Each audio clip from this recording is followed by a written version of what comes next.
Karnataka place में बम विस्फोट हुआ था सरोजनी नगर और बाराखंबा पर एक दौर में। नावेद भाई याद होगा आपको। ठीक, पाकिस्तानियों लोगों ने पैसा भेजा और दिमाग दिया क्या, लेकिन बम लगाने वाले कौन लोग थे? भारत के थे। क्या भारत के थे? अयोध्या में बम विस्फोट हुआ था, कौन लोग थे?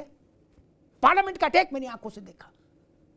नावेद भाई उस दिन ऐसी स्थिति हो गई थी कि अगर ईश्वर रक्षा नहीं करता, मैं सिर्फ ईश्वर को क्रेडिट दूंगा, व्यक्ति को नहीं, तो भारत की समस्त राजनीतिक चेतना एक साथ समाप्त हो जाती।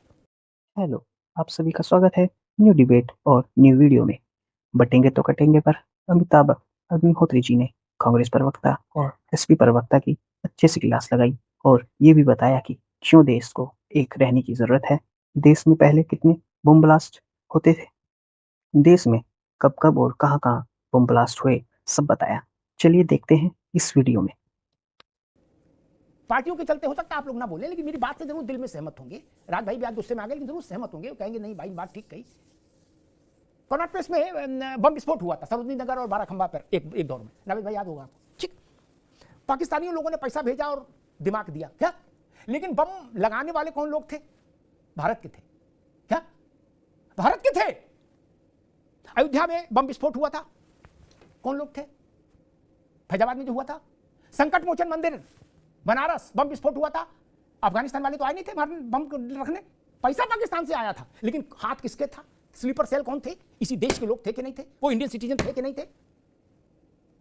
इसीलिए यह कहना जरूरी है। पार्लियामेंट पर हमला हुआ, मैं उस दिन वहां था, वाजपेयी जी प्रधानमंत्री थे। उस कार के लिए पास किसने बनाया? पाकिस्तानी आदमी नहीं बनाया नावेद भाई, क्या हमारे देश के आदमी ने बनाया, पढ़ा लिखा आदमी था। क्या उसने नकली पास छाप दिया? क्या भूल जाए? उसको गुमराह नौजवान बोल दूं? नहीं, उसने एक नकली पास नहीं छापा, उसने भारत की शक्ति और सामर्थ्य पर थूकने की हिमाकत की थी, पार्लियामेंट पर अटैक कर दिया। कौन लोग थे वो? कहां से आए थे? इसलिए मैं कहता हूं कि यह नहीं स्वीकार्य हो सकता। एकता क्यों नहीं होनी चाहिए देश में? जो हिंदू है वो भी और मुसलमान भी सब भारत के प्रति एक रहे, इसमें क्या समस्या है? जो मुसलमान ही मानते हैं कि हम भारत की संतान है, तो उनको एक रहने में कोई समस्या मुझे नहीं लगता नेताओं को होगी, उनको नहीं होगी। एक रहेगा तो देश के साथ रहेगा, देश मजबूत रहेगा, इसमें क्या समस्या है? मैं तो बड़ा निराश हुआ जब मैंने सुना कहा गया कि भारत के इतिहास का सबसे गंदा नारा है। भारत का इतिहास बहुत बड़ा है मित्र। जिन्ना का वो नारा कैसा था? सीधी लड़ाई, डायरेक्ट फाइट वाला, जिसमें कलकत्ता की गलियों में लाशें बिछ गई थी, वो अच्छा था। कभी उसको भी बोल दो फिर।